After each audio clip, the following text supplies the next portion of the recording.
I remember the moment I realized something was off. It was a quiet morning, the kind where the city outside hums with the steady rhythm of drones and surveillance chimes. But inside the lab, everything felt suspended. My name is Leora, and I've spent my life working as a genetic investigator, analyzing anomalies in a society obsessed with purity and control. Here, even a detail as trivial as eye color could determine your destiny. And that morning, a routine test changed mine forever. The subject was prominent, untouchable even, Elias Caro, head of the Compliance Bureau, a man who decided who was worthy, who could live, and who could disappear. Most people saw him as infallible, almost godlike. But when I opened his file, I froze. His eye color, blue. Not just blue, but the rarest shade, forbidden by the council for decades. Blue eyes had been marked as a trait from the unregistered lineage, a classification meant to strip citizens of rights and identity. It was an anomaly, a glitch in a perfectly controlled society. My hands shook as I double-checked the results. Maybe it was a machine error. Maybe someone had tampered with the sample. I ran it again and again. Every test confirmed the same thing, blue. Against every rule, every law, every expectation, Elias had blue eyes. My pulse raced and I felt a weight settling in my chest, the kind that tells you the world you know is lying. I left the lab cautiously, carrying the results with me. The corridors of the Compliance Bureau were silent, but the air felt thick, as if the building itself sensed the secret I was carrying. I needed to confront someone, but who? And more importantly, could I trust anyone? The last person I'd confided in vanished quietly last month, simply erased for asking too many questions. Fear is contagious in a place like this. Fear doesn't whisper, it screams. I found myself in the council chamber, the glass walls reflecting the cold light from overhead. Elias was already there, reviewing documents with the calm precision that made him untouchable. He looked up, and for a brief second I felt exposed. He noticed something different about me, or maybe he always did. I swallowed and approached, trying to steady my voice. "Sir, the test results," I said softly, placing the folder on the polished table. He glanced at it casually, but then his eyes flicked up to mine, and I knew. He saw what I had seen. I could see it in the tension in his jaw, the almost imperceptible tightening around his eyes. And then, panic. Real, raw panic. "Get out," he yelled, his voice echoing against the walls. "He has blue eyes." I froze, as though the words themselves had the power to stop time. The room went silent except for the hum of the air systems, staff scattered like shadows, faces pale, whispering, staring. The law was absolute. Blue eyes were forbidden, a mark of shame and danger. No one was supposed to possess them, especially not someone of his rank. And yet, here we were, standing in a living contradiction of everything we had been told to believe. I didn't flee. I couldn't. I had the evidence. Slowly, deliberately, I opened the folder and laid out the results on the table. DNA sequences, lineage maps, genetic markers, everything verified, everything undeniable. I watched as the room processed the reality I had just revealed. The silence that followed was heavy, almost unbearable, filled with disbelief, confusion, and fear. Elias sank into the chair, covering his face with one hand. You don't understand what this means," he muttered, voice trembling for the first time I'd ever heard him. He wasn't the stoic, untouchable man of power anymore. He was human, vulnerable, afraid. And in that moment, I realized the truth wasn't just about his eyes, it was about the lies our society had built around identity, control, and fear. I could see the other council members stiffen, unsure whether to arrest him or shield him, whether to uphold the law or question it. It was a moment suspended in time, the balance between authority and morality shaking in a way no one had seen before. I took a deep breath, feeling both the weight of responsibility and the surreal clarity of truth. This wasn't just about one man anymore. It was about the entire system. I remembered my father's warnings as a child. Leora, never let them decide who you are based on what you are, but what you do. The memory hit me like a lifeline, and in that instant, I knew my choice. I couldn't hide the truth. I couldn't let fear dictate morality. I had to show the world what I had discovered, even if it destroyed everything around me. I explained the lineage, the genetic anomalies, the centuries-old cover-up that had labeled certain traits as forbidden. Every marker, every calculation told a story of human resilience, survival, and the arbitrary cruelty of the rules we had built. As I spoke, I watched Elias absorb each word, his eyes never leaving mine. There was shame, yes, but also relief. Relief that the secret, long buried under layers of deception, was finally visible, undeniable. And then the whisper started, low at first, almost secretive, then louder, more insistent. People in the chamber began to question, to murmur, to doubt the very foundation of their society. Fear of the unknown clashed with a desire for truth, and the room became a battlefield of conscience. I felt the tension like a living thing, wrapping around my chest, tightening with every passing second. Elias finally looked at me, eyes wide, no longer hiding behind the mask of control. Why show this to them?" he asked, voice breaking slightly. I hesitated. I wanted to tell him it was for justice, for humanity, but the words felt small. "Because the truth has to exist somewhere," I said, finally, quietly, almost to myself. "And if it doesn't, we become slaves to lies." The council remained frozen in shock, some faces angry, others horrified, all of them changed in ways they didn't yet understand. I felt a strange mix of exhaustion and exhilaration. Exposing the secret had been terrifying, but the act itself, the courage to confront it, filled me with a clarity I hadn't felt in years. For a fleeting moment, I imagined the world outside, the city humming with its drones and laws, and thought, maybe, just maybe, the system could bend. Maybe people could see beyond the fear. But reality hit immediately. Alarms started to blare somewhere in the building, signaling a breach of protocol. Security forces would arrive any second, and I knew the consequences of this revelation. I might be labeled a traitor, a saboteur, a threat to the order itself.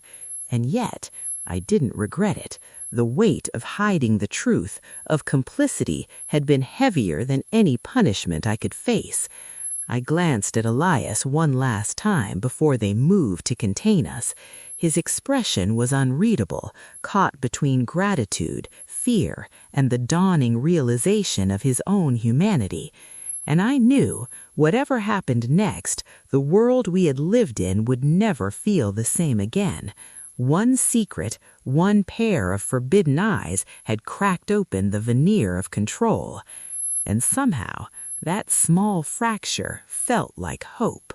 The moments after the alarm felt like walking underwater. Every sound was muffled, every movement sluggish, yet my mind raced faster than ever. Security forces were converging on the chamber, their boots echoing against the steel floors, their eyes scanning for the threat. I held the folder of results tightly against my chest, like a lifeline. Elias was beside me, strangely silent, no longer shouting or commanding, just staring at the papers I had laid out. There was a vulnerability in him that I had never seen before, and it made the chaos around us feel surreal. "Leora," he whispered, his voice almost lost in the blaring alarms. Do you understand what this means for me?" His hand trembled as it hovered over the folder, as if touching the truth could somehow burn him. I nodded slowly, because I did. The revelation didn't just expose his forbidden trait, it exposed a lie that had defined our society for decades. It meant the council could no longer claim purity, no longer wield fear as a weapon without risk. But it also meant that he, someone with immense power, was suddenly vulnerable, marked for scrutiny and punishment. I tried to keep my voice calm, even as panic clawed at my chest. "Yes," I said softly, "but you're human, Elias. That's the part they've been hiding from themselves. They can't control that, no matter what rules they make." He shook his head, disbelief flickering across his face. "They will destroy me, or worse, erase me entirely," he said. And I knew he wasn't exaggerating. In this world, a forbidden trait could mean disappearance, the erasure of your name, your history, your existence. Security finally entered the chamber, scanning each corner, their guns drawn but hesitant. They were trained to obey, to neutralize threats without question, yet the uncertainty in the room seemed to paralyze them. My heart pounded as I realized that in exposing Elias, I had thrown everyone into a moral abyss. Orders conflicted with conscience, rules clashed with reality, and for the first time, the enforcers of control had no clear answer. One officer stepped forward, his voice shaking. "Sir? Ma'am? What is this? What does it mean?" He gestured to the folder. I took a deep breath, knowing I had to speak carefully. "It means what you see. The truth is here. Elias Caro possesses a trait that the council has forbidden, but the trait itself, his eyes, his lineage, is not a threat. The lie about it is the real danger." The room went silent again, the weight of my words settling over them like a storm cloud. Elias finally spoke, his voice low but steady. "I never asked for this. I never wanted their rules to define me." I could see tears gathering in the corners of his eyes, and I realized that no one had ever allowed him to be fully human. The council had crafted him into a symbol, a weapon of authority, and now that armor had been shattered. "And now," he continued, "I am alone in their eyes." I stepped closer, placing a hand on his arm. "You're not alone, not anymore. The truth, it changes everything. It forces them to think, to question, to see."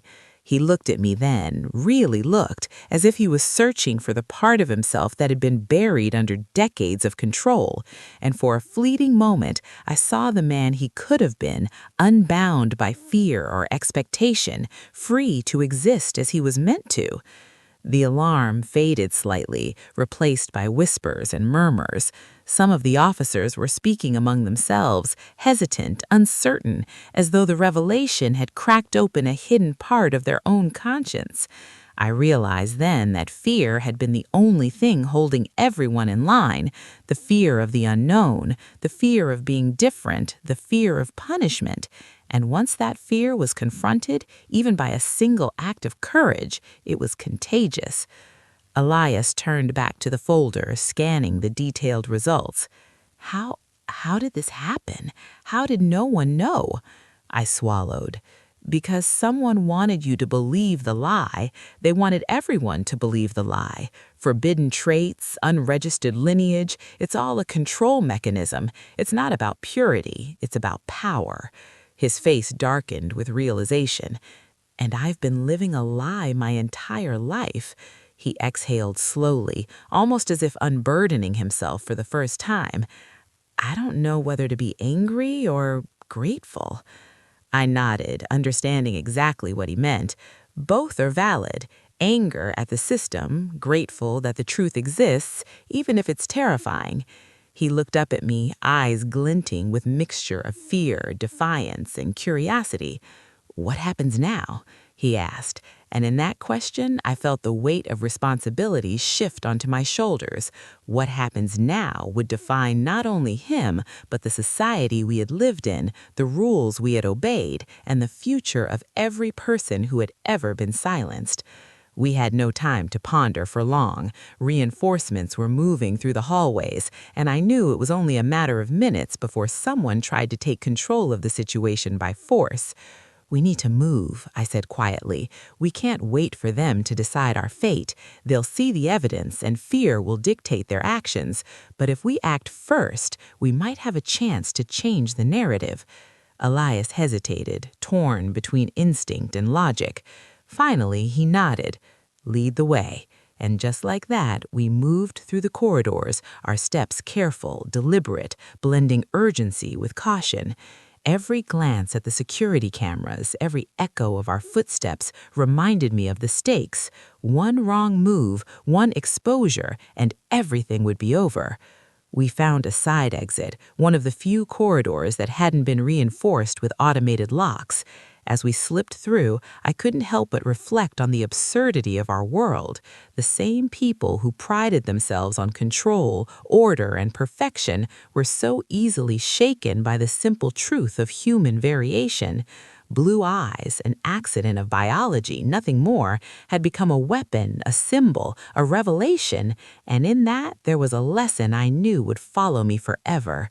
Fear thrives in ignorance, but truth, no matter how small, has the power to crack the strongest walls. Outside, the city looked unchanged. Drones patrolled the skies, citizens moved with mechanical rhythm, and the hum of authority continued uninterrupted. Yet for Elias and me, everything had changed. The revelation had altered not just the rules, but the perception of what was possible. And in the quiet of that moment, I felt something profound. The system was fallible, and we had the power to expose it. Elias finally broke the silence. "Do you think anyone else will see it the way we do?" His voice carried uncertainty, fear, and hope, all tangled together. I smiled faintly, though my heart was heavy. "Some will," I said. "Some will resist, some will deny, but the truth exists. That's the first step. Once people see it, really see it, things can change." We walked further into the shadows of the city, avoiding the patrols, avoiding detection, yet I felt more visible than ever. Not because we were being watched, but because our actions had lifted the veil on a secret that could not be hidden. And for the first time, I felt the weight of possibility, the fragile thrill of rebellion, and the quiet hope that one day fear would no longer dictate who we could be. As night fell over the city, the blue in Elias's eyes caught the light of the distant surveillance towers, glinting like a reminder of the power of truth. And I knew, deep down, that nothing would ever be the same again, not for him, not for me, and not for the society that had built itself on lies. One forbidden trait, one act of courage, one revelation had set the world trembling. And in that trembling, I sensed the beginning of something dangerous, something necessary, and something entirely human. We moved through the narrow back alleys of the city, shadows stretching long under the harsh glow of surveillance lights. Each step felt like crossing an invisible line, a line between the life we had known and the uncertainty that awaited us. Elias walked beside me, silent, his hands clenched, eyes flicking constantly to the sky where drones hovered like predatory birds. I could feel the tension radiating off him, the same tension I carried myself. But beneath it, there was something new, a flicker of humanity, the fragile, dangerous spark of freedom. I knew we had only a small window of time. The alarm in the Compliance Bureau would trigger a full-scale lockdown in minutes, and once that happened, there would be no slipping away. But the question gnawed at me. Once the council knew, how could they contain the truth? How could they hide the existence of someone who had blue eyes, someone they had elevated to the highest echelons of power? Every step we took carried the weight of history, of lies that had persisted for generations, and I felt both fear and awe at what we were about to challenge. Finally, we reached a safe house, a place I had prepared in case my own research uncovered something dangerous. It was small, dimly lit, and suffused with the smell of old books and antiseptic. As I closed the door behind us, I could hear the distant wail of sirens, the echo of a system rattled by its rigidity. Elias sank into a chair, burying his face in his hands. I've spent my entire life believing I was untouchable, and now I'm terrified. I knelt beside him, placing a hand on his shoulder. You're human, Elias. That's not weakness. It's truth, and truth has a power they can't erase. He looked up at me, eyes wide, the blue striking and impossible to ignore. And what about you? He asked softly. Why risk everything for me? I swallowed. Because no one should live under lies, because I couldn't hide it even if I wanted to, and because someone has to remind them that rules aren't reality. The weight of that admission settled over us in silence. I opened the folder again, spreading the results on the small table between us. Look at this, I said. Not just the blue eyes. Look at the entire lineage, the genetic markers. There's a history here, Elias, a truth they have been trying to erase for centuries. He leaned closer, scanning the data, his fingers trembling as they traced the lines of sequences in family trees. The realization hit him slowly, then with sudden force. I'm not just a trait, he whispered. I'm a story, one they tried to rewrite. Exactly, and that's what made this so dangerous. The council had built a society on compliance, on fear, on the illusion of control. They had categorized people, stripped them of identity, and punished difference. And yet here we were, proof that nature, life itself, refused to be confined by their rules. I could feel the enormity of it pressing down on us, and I knew we were standing at the edge of something irreversible. Hours passed as we strategized, whispering, planning our next moves. Elias's fear slowly shifted into determination, the raw fear of exposure transforming into something more purposeful.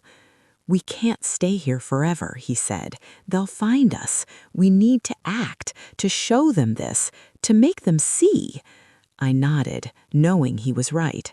Hiding would protect us temporarily, but it wouldn't change anything. The revelation needed to reach beyond these walls, into the minds of those who had lived in fear for so long. And yet, action came with a cost. Every move we made risked not just our lives, but the lives of those we cared about. Allies could be compromised, secrets could be traced, and the council's wrath was merciless. I had to weigh each choice, balancing truth against survival, morality against strategy. It was exhausting, terrifying, and yet exhilarating in a way I had never known. As night deepened, I watched Elias for the first time without seeing the powerful bureaucrat everyone feared. I saw a man unmasked, struggling with guilt, fear, and hope all at once. Do you think anyone will believe us, or will they just erase it like everything else? I shook my head. Some will resist, some will hide behind rules, but others will see the lie and know the truth. That's all we can hope for. And in that hope, fragile as it was, I felt a strange sense of purpose. We weren't just uncovering a secret, we were challenging a system, exposing the cracks that had been carefully hidden. The blue in Elias's eyes was no longer just a genetic anomaly.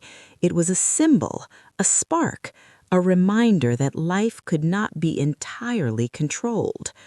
We spent the remainder of the night planning a way to disseminate the evidence safely, ensuring that the truth reached the public without immediate retribution. It was painstaking, meticulous work, requiring precision, secrecy, and courage. And with each step, I felt the growing tension in Elias, the conflict between fear and responsibility, between survival and morality. He was learning, as I had, that truth carries a weight heavier than any law. Dawn arrived quietly, the city bathed in the pale light of morning, unaware of the storm that had begun to shift its foundation. Elias and I stood at the window of the safe house, looking over streets filled with routine, compliance, and the illusion of order. "We're really doing this," he said, softly, almost to himself. "There's no turning back." I nodded, feeling the same mixture of fear and exhilaration. There was no turning back. Once a secret is revealed, the world is forced to reckon with it. The hours that followed were tense. We moved carefully through the city, avoiding patrols and drones, each step a calculated risk. We contacted allies, people who had quietly resisted the council, who understood the stakes and the significance of our discovery. One by one, we built a fragile network, a chain of trust that could carry the truth further than the walls of the safe house. And all the while, I watched Elias transform. The fear in his eyes slowly gave way to resolve, the uncertainty shifting into determination. He began to see himself not just as a victim of circumstance, but as a catalyst for change.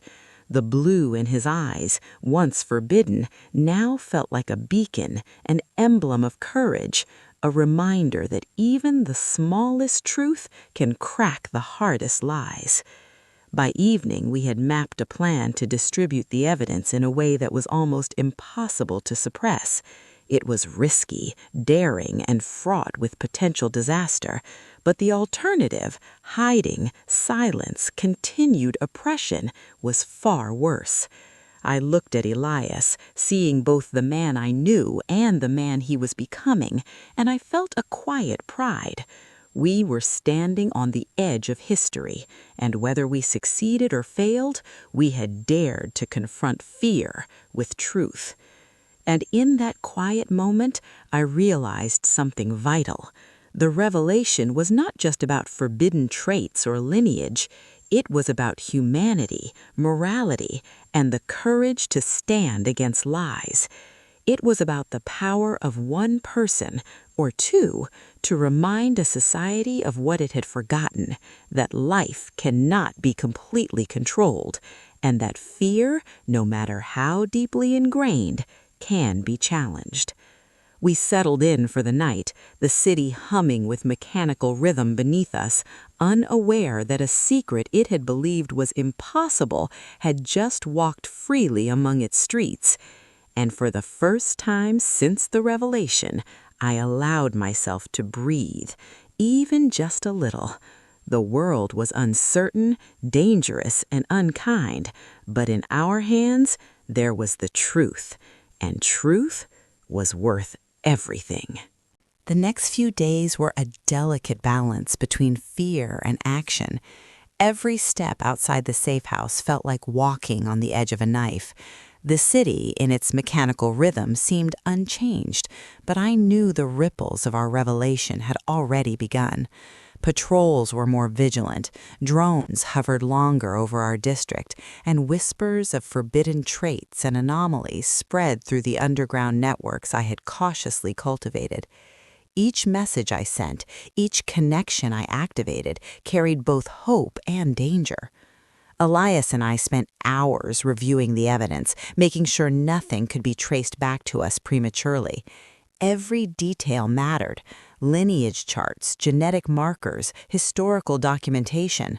One misstep could erase everything, not just our freedom, but the lives of those who trusted us. And yet, despite the constant tension, I began to notice subtle changes in Elias. The fear that had gripped him the night we escaped the council chamber was now tempered by resolve. He no longer saw himself as a victim of circumstance. He was beginning to understand that his existence, his forbidden eyes, could be a spark for change. But the council was not idle. Reports began arriving, vague, coded warnings from allies who had access to surveillance networks. They were searching, tracing patterns, interrogating informants. We were under constant pressure, and I could feel the invisible noose tightening around us. One wrong move and everything would collapse. I realized, in a way I hadn't before, how fragile courage can be in the face of absolute power. Fear can be a cage, but truth is a key, and sometimes using it means risking everything. One evening, as we worked late by candlelight, Elias spoke quietly, almost to himself. "Leora, do you think they'll ever forgive me? Or even understand?" I looked up from the lineage charts, seeing the vulnerability in his eyes. "They won't forgive you," I said gently. "Some will never forgive truth itself, but understanding, that's possible. It takes time. Courage can be contagious, and the truth doesn't disappear just because people fear it." He nodded, but I could see doubt lingering. The weight of a lifetime spent as both enforcer and symbol of the council's authority was not something he could shed easily. We had allies, yes, but trust was fragile. Each person we reached out to was a risk, each decision fraught with moral complexity. Who could we involve without endangering lives? How far could we push the truth before it turned against us? The questions gnawed me constantly, leaving little room for rest. And yet I knew we could not stop. We had glimpsed the fragility of a system built on lies, and retreat was no longer an option. Then came the first direct warning. A coded message slipped under the door of the safe house, a small piece of paper with a single line. "They know. Move carefully." My stomach dropped. Elias's blue eyes, once a secret, had become a beacon, drawing attention we could not escape. I felt the familiar pulse of fear, but this time it was tempered by resolve. We could not hide. We had to confront what was coming, and we had to control the narrative before the council could manipulate it. We decided to move again, traveling under the cover of night to a secondary safe house. The streets were quieter than usual, patrols more cautious. Each corner we turned, each shadow we passed, reminded me of how precarious our position was. I watched Elias closely, noting how every instinct honed by years of authority now guided him in evasion. He was learning to navigate fear instead of commanding it, and in that I saw a glimmer of the man he could become. At the new location, we were greeted by one of our most trusted allies, a woman named Mara. She had once been part of the council's enforcement division, but had quietly resigned when she could no longer abide by the system's cruelty. Her eyes lit up briefly when she saw Elias. "I didn't think I'd ever see you like this," she said, voice low. "Vulnerable. Human." Elias looked away, embarrassed, but I noticed a small smile tugging at the corner of his lips. Mara had a way of cutting through pretense, and I knew her support would be invaluable in the days to come. Together, we began planning how to disseminate the evidence in a way that was both safe and impactful. We debated every detail, considering the risks of exposure, the potential backlash, and the ways the council might manipulate public perception. It was painstaking work, but necessary. Each step had to be calculated, each move deliberate. And all the while, I could feel the tension building, not just in the city outside, but within ourselves. Fear was still there, but now it was paired with a strange exhilaration. We were acting in defiance of a system that had never been questioned before. One night, as I reviewed the lineage charts for the 100th time, Elias spoke, quieter than usual. "Do you think people will ever see me as I am? Not the enforcer, not the symbol, just me?" I paused, considering my words carefully. Some will, I said finally. Some will reject you, yes, some will fear you, but others will see the humanity that the council tried to erase, and those people, they matter more than any rule. He nodded, staring at the charts, as though absorbing not just the data, but the weight of what it represented. The next few days passed in a tense blur. We communicated with our network, carefully planting evidence, creating secure channels for information to spread without endangering lives. It was exhausting work, mentally and emotionally. And yet, in the midst of it all, I began to notice subtle shifts in the city. Whispers of anomalies, rumors of forbidden traits, small acts of defiance, all signs that the truth was seeping through cracks in the system. But the council was relentless. They had begun targeting those who had been quietly resisting, using fear to maintain control. One ally we relied on suddenly vanished, leaving behind only a note: "Be careful, they are watching." The reminder was chilling, but it strengthened our resolve. The council's fear of exposure was a weakness we could exploit, but it was also a constant reminder of the danger we faced. Every action carried consequences, and the lives of those around us hung in the balance.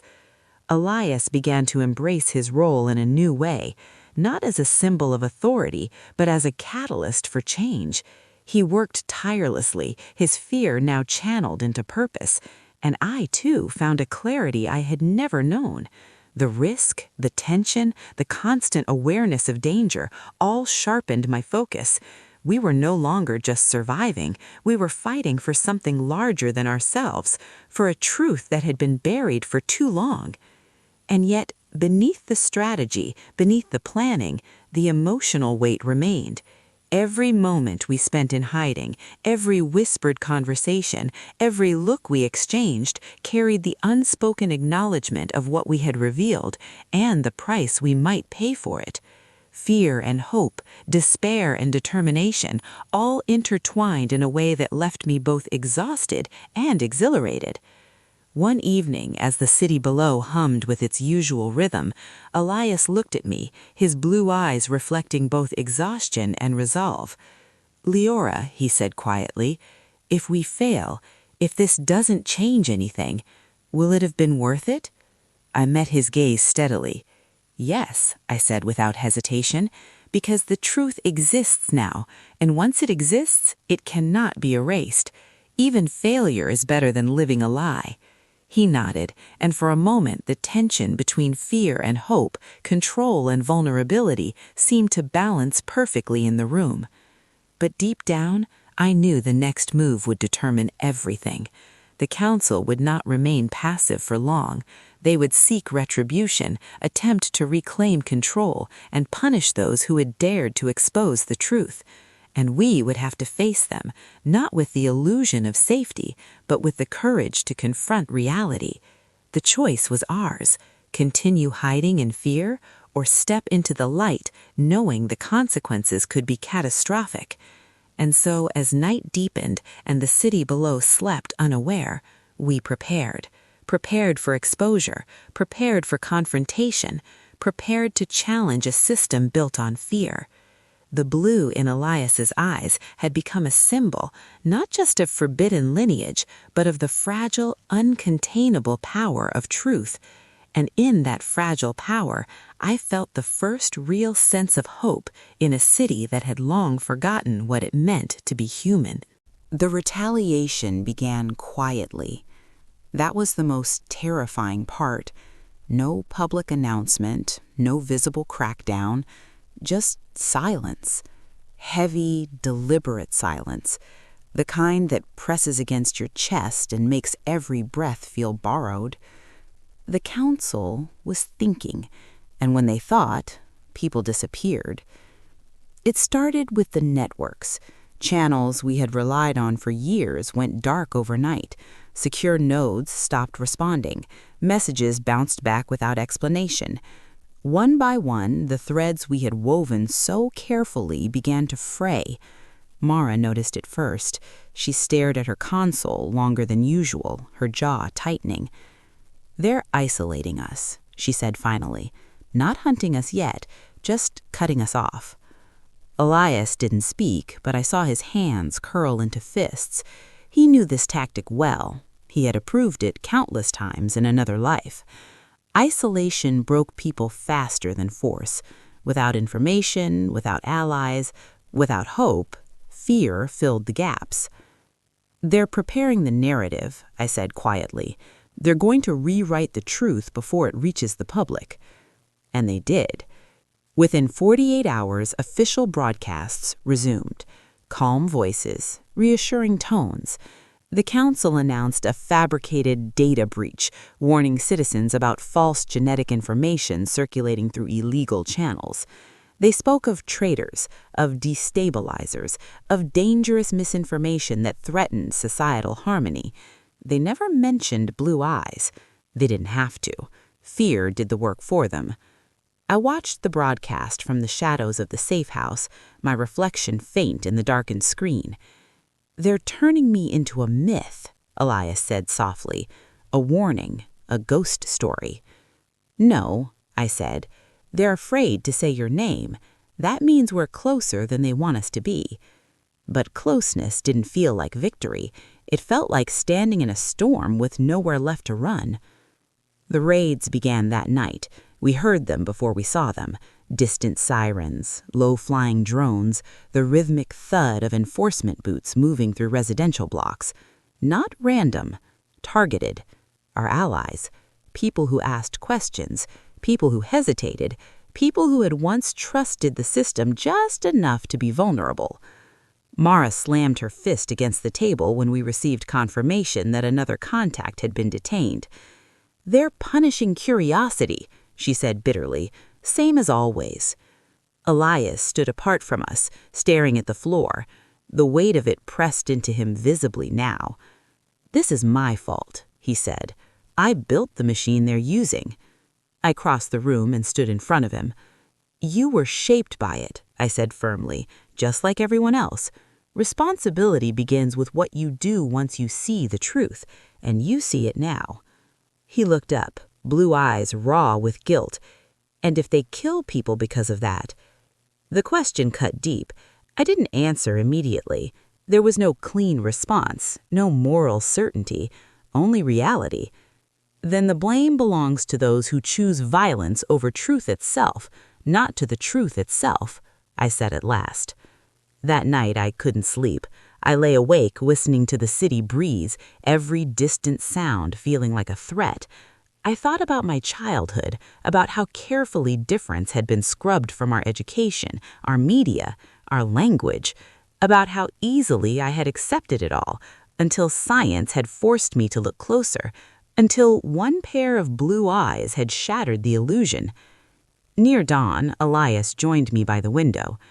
They're going to come for me publicly, he said. A trial, a confession, something symbolic. Yes, I agreed. They'll want to make an example of you. And you, he added quietly. I met his gaze. I know. There was a long pause. Then he said something I hadn't expected. We should accelerate. I turned fully toward him. What?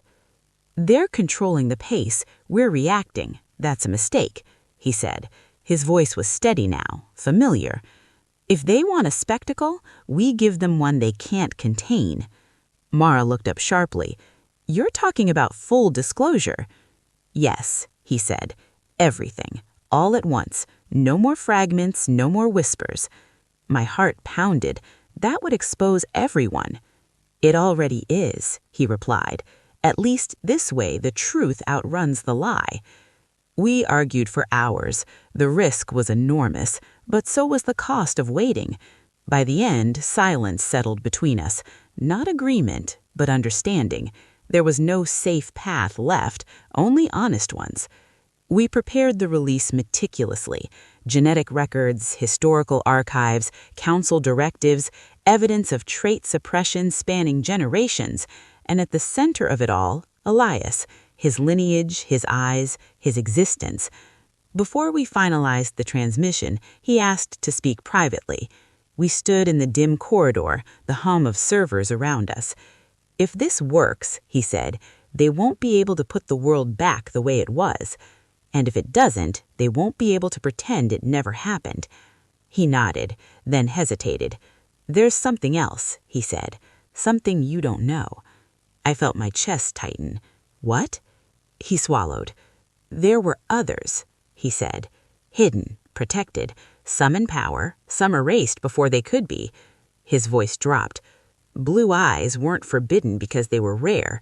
They were forbidden because they were uncontrollable. The scope of it staggered me. You knew this?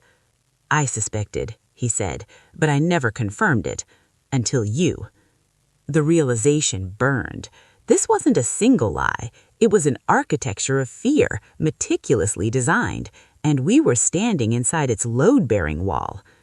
When the transmission finally went live, the room felt impossibly still. Data streamed out across hidden channels, mirrored, fragmented, impossible to erase entirely. The truth wasn't just released, it was unleashed. For several seconds, nothing happened.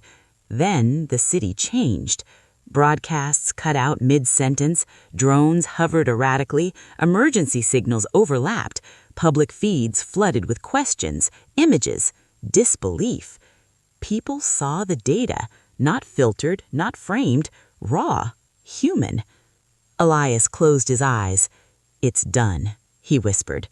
I didn't feel relief. I felt gravity, the kind that follows irreversible acts. Within minutes, enforcement units surrounded the building. We expected that. What we hadn't expected was the hesitation, the delay, the uncertainty in their formation. They saw it too. Mara exhaled shakily. They're waiting for orders. And the council is arguing, I said. Elias looked at me then, not as a leader, not as a symbol, but as a man finally seen. Whatever happens next, he said, thank you for treating me like a person. Tears burned my eyes, but I held them back. You always were, I said. They just forgot. The door shook as the first breach began. The future pressed in on us, loud and unavoidable. And as fear surged once more, it no longer felt paralyzing. It felt earned. Because the truth was out now, and no matter what they did to us next, the world had changed. The breach didn't come all at once. That too felt intentional. The council always believed restraint projected authority. The doors groaned under the pressure of enforcement tools, metal screaming softly, as if the building itself was protesting what it had been built to do. We stood together in the center of the room, Elias, Mara, and me, surrounded by humming servers still echoing with the aftershock of what we'd released into the world. I felt strangely calm, not fearless, just emptied of illusion. Fear has a way of losing its edge once you already cross the point of no return. They'll want you alive, Mara said quietly to Elias. A public reckoning. And you? Elias asked. They won't know what to do with me, she replied with a thin smile. That uncertainty might buy me time. I knew what my role would be, the scientist, the instigator, the one who proved the lie. History never treats people like me kindly, not at first. The doors finally gave way, sliding open with a hiss. Enforcement officers flooded the room, weapons raised, faces rigid but not hostile. I saw it immediately, the hesitation.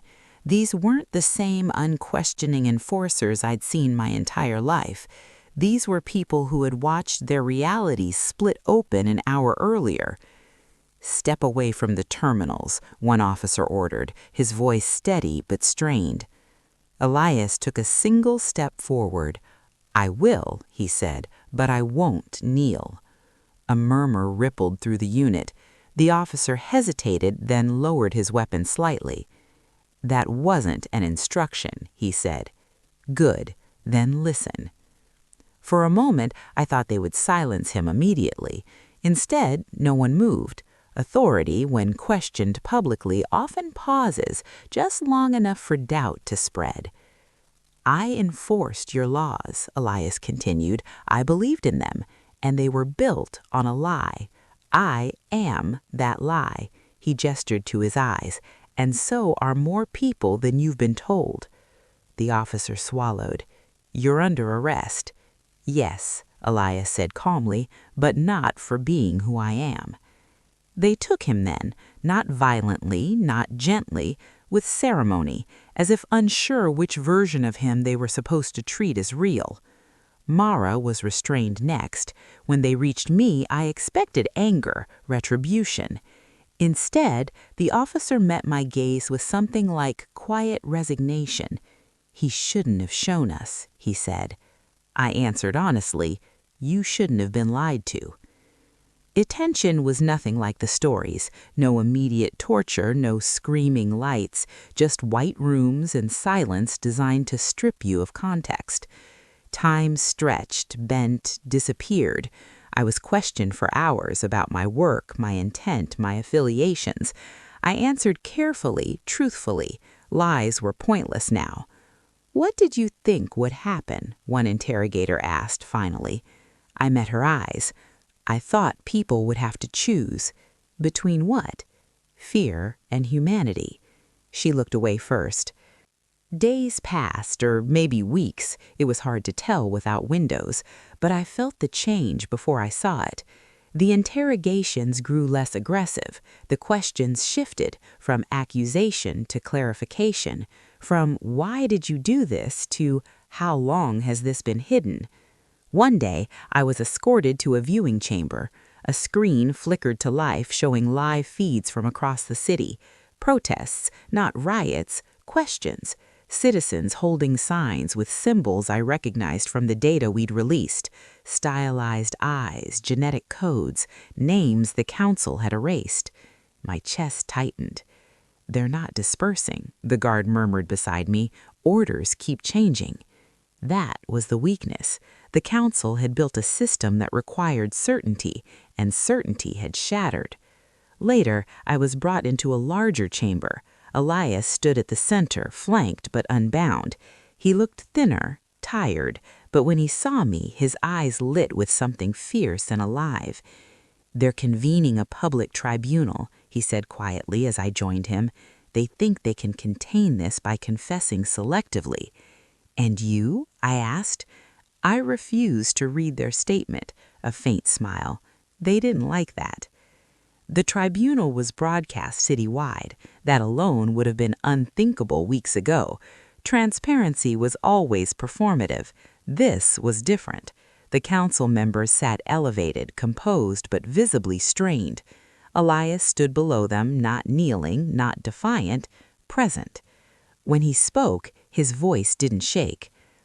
I was born with blue eyes, he said simply.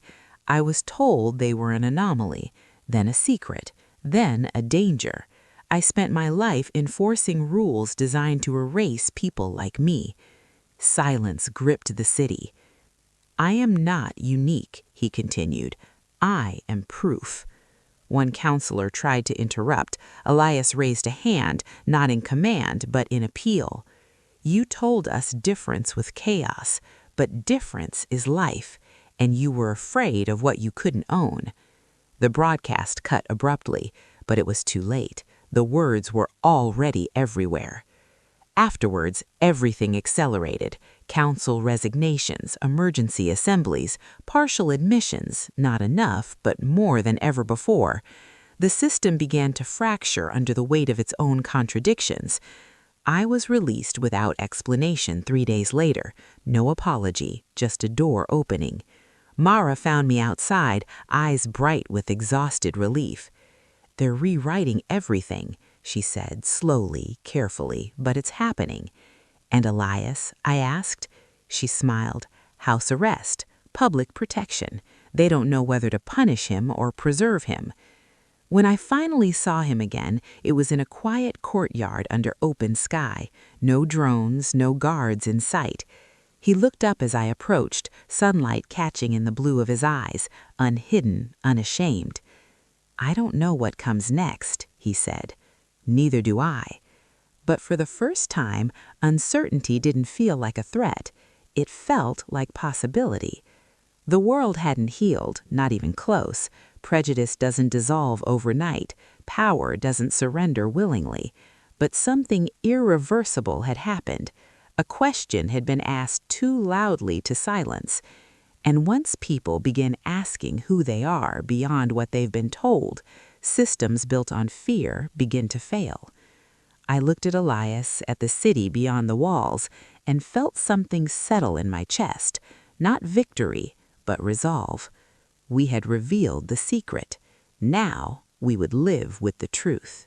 Freedom, I learned, does not arrive all at once. It comes unevenly, in fragments, in quiet permissions, in pauses where fear used to live. After the tribunal, the city didn't erupt into celebration or collapse into chaos. It simply hesitated, like a breath held too long, unsure whether to exhale or brace for impact. I was allowed to return to my old apartment. That alone felt unreal. No escort, no tracking band, just a single message stamped with the council's new seal.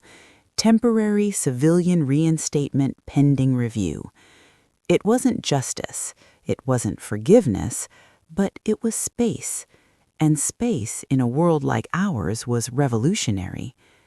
The apartment smelled the same, sterile, recycled air, but everything felt different. The walls no longer felt like they were listening, or maybe I had simply stopped caring if they were.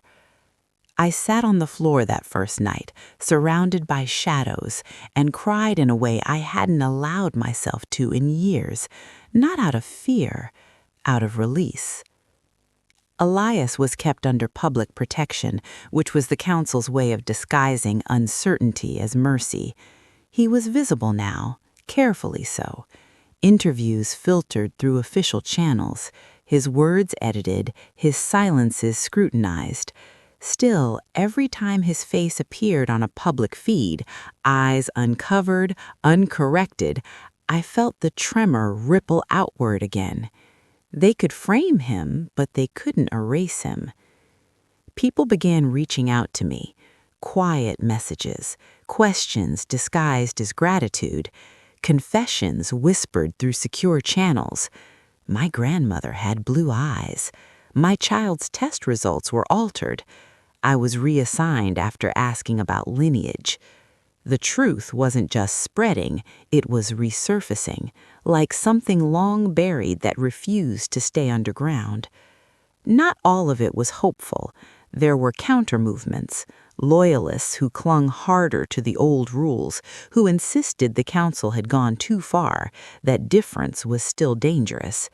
Fear doesn't vanish when confronted. Sometimes it sharpens. I saw it in the comments, in the protests, in the way some neighbors looked at me now, recognition mixed with suspicion. One afternoon, I met Elias in person for the first time since his release from detention. It was arranged quietly, approved reluctantly. A park on the edge of the city where surveillance thinned and children still played without fully understanding the world they'd inherited. He looked older, not weaker, just real. They asked me to help rewrite the genetic classification system, he told me as we walked. I stopped short.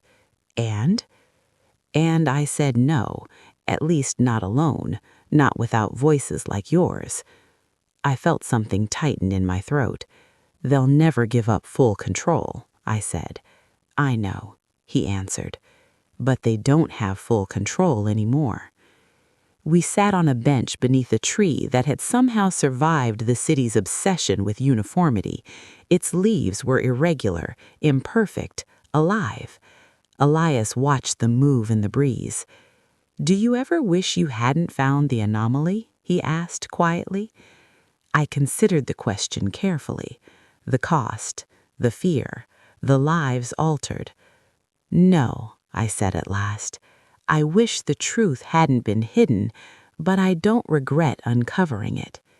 He nodded, eyes distant. Sometimes I wake up expecting to be arrested again. So do I admitted. We sat in silence, two people shaped by a system that had never planned for conscience. Around us, life went on, not healed, not whole, but awake. Weeks passed, committees formed, laws paused, language shifted. The council fractured into factions, reformists, preservationists, opportunists. Change moved at the speed of fear, which meant slower than hope, but faster than before. Mara resurfaced one evening with news that made my hands shake. "They're opening sealed records," she said. "Generations worth. Not everything, but enough." That night, I lay awake thinking about children who would grow up without being taught to hate parts of themselves, about parents who might finally know the truth about their bloodlines, about the fragile possibility that identity could become something discovered, not assigned. But hope came with grief. Not everyone would live to see the change. Some had already paid the price. Their names surfaced quietly, never announced, never honored publicly. I began keeping a list, not for history, for memory. One evening, Elias sent me a message. They're pushing for a final address, something symbolic, some closing statement. My pulse quickened. "From you?" "From us," he replied. The weight of it settled heavily. Words shape worlds, and once spoken, they can't be reclaimed.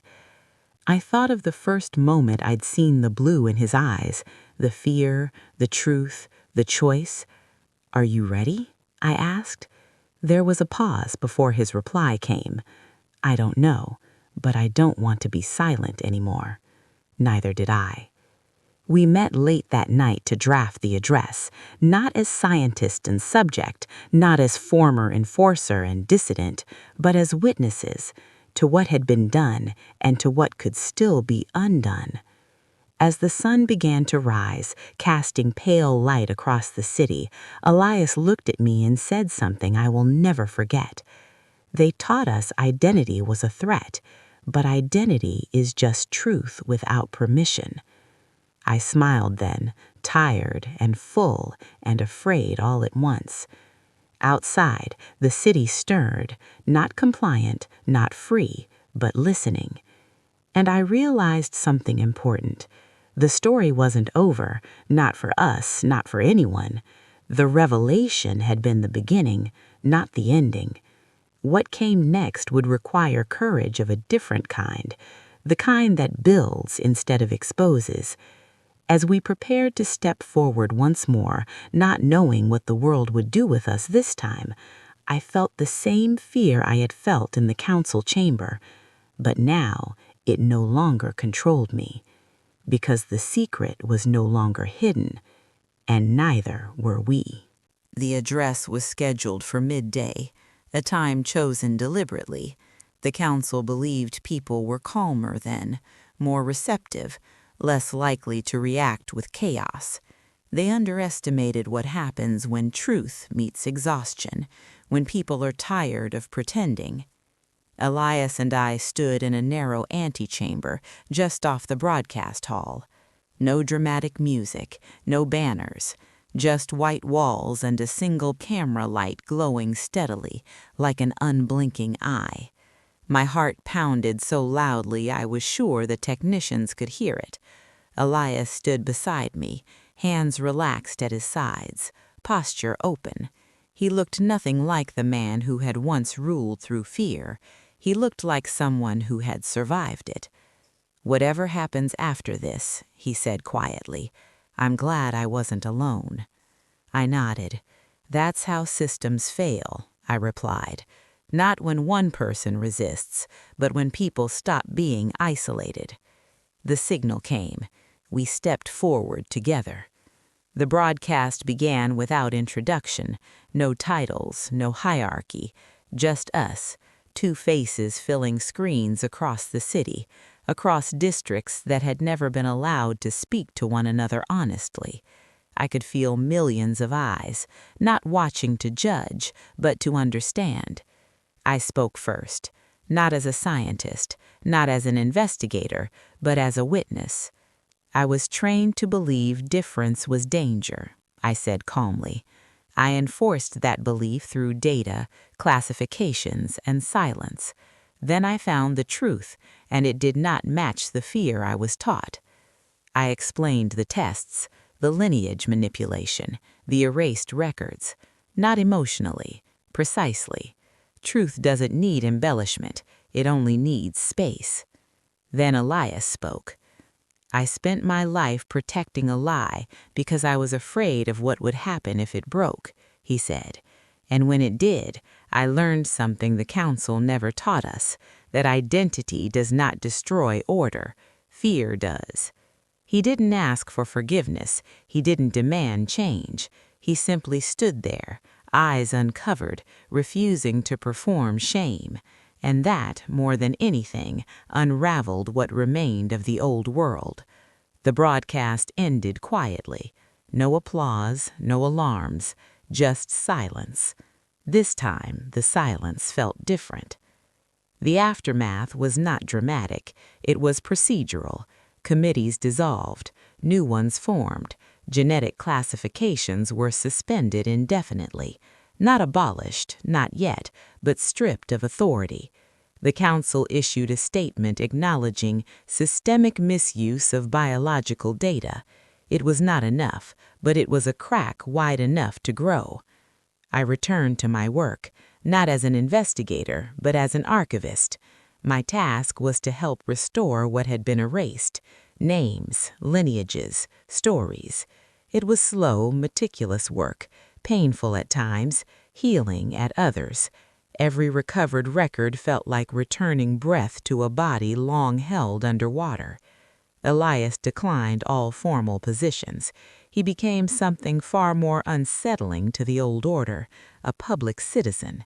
He spoke at assemblies, answered questions without scripts, admitted guilt without self-destruction. People didn't always agree with him.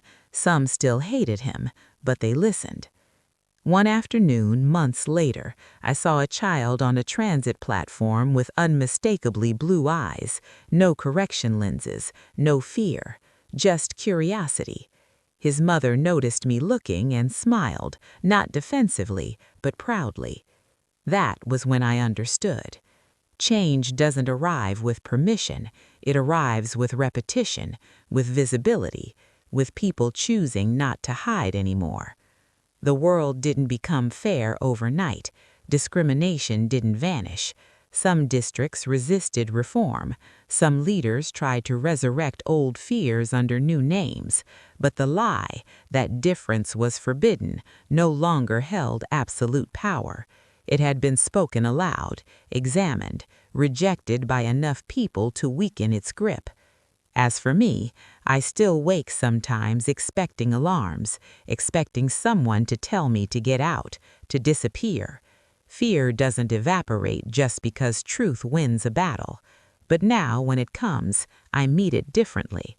I remind myself that I once held proof in my hands and chose not to burn it. Elias and I still meet occasionally, not to plan revolutions, just to walk, to talk, to exist without performance. Once, as we sat beneath that same uneven tree, he asked me if I thought the world would ever fully heal. I told him the truth. No, I said, but it will remember. And memory, I've learned, is the enemy of tyranny. If there is a lesson in all this, it isn't that truth guarantees safety. It doesn't. It never has. The lesson is that truth gives meaning to risk. It gives people language for what they've always felt but were told not to name. Blue eyes were never the secret. Fear was. And once fear was exposed, once it was seen for what it was, the system built around it began to fall, not with violence, but with understanding. Slowly, humanly. That is how change really happens. Not with a shout, but with someone finally saying, calmly, "This is who we are."